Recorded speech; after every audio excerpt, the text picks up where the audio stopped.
The Plateau State Government has been commended for its efforts towards restoring normalcy and peace in the state. Some residents made their views known at this year's Plateau Day for Peace and Forgiveness, initiated by the APC leadership in the state. And TVC News Plateau correspondent Funam Joshua reports. This traditional dancing group from Plateau State are gathered at the Garden of Peace and Forgiveness to commemorate the 2022 Plateau Peace Day. Plateau State has gone through years of violent crisis in years past, which drew the state backward in terms of growth and development. In recent years, measure of peace has returned partly through the efforts of the state government to reconcile all warring communities. While there are occasional attacks, such measures like the Plateau Peace Day have succeeded in drawing the people closer.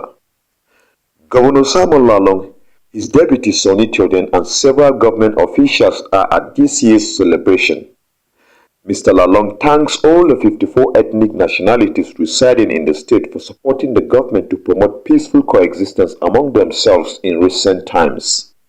He assures that the state government, through the peace-building agency, is working tirelessly to restore normalcy in communities still experiencing crisis within Basa Council areas. I am personally convinced that forgiveness is not an attribute of the weak, but the very character of the strong who love God and are willing to walk in His ways.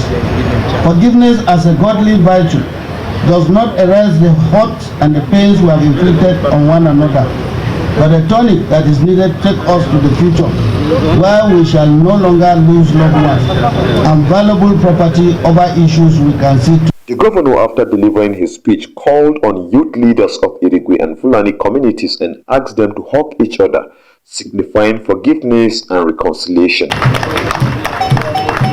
Some residents spoke with us on the significance of the day.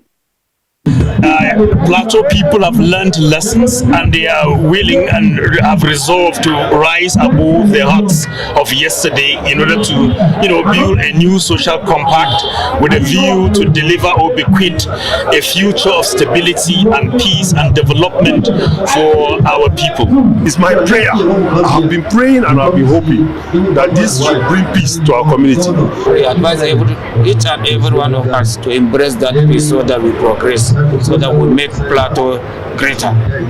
With this development today, residents of Plateau are being reminded again to let go their differences and promote peaceful coexistence among themselves for the growth and development of the state. Funam Joshua, TVC News, Jos.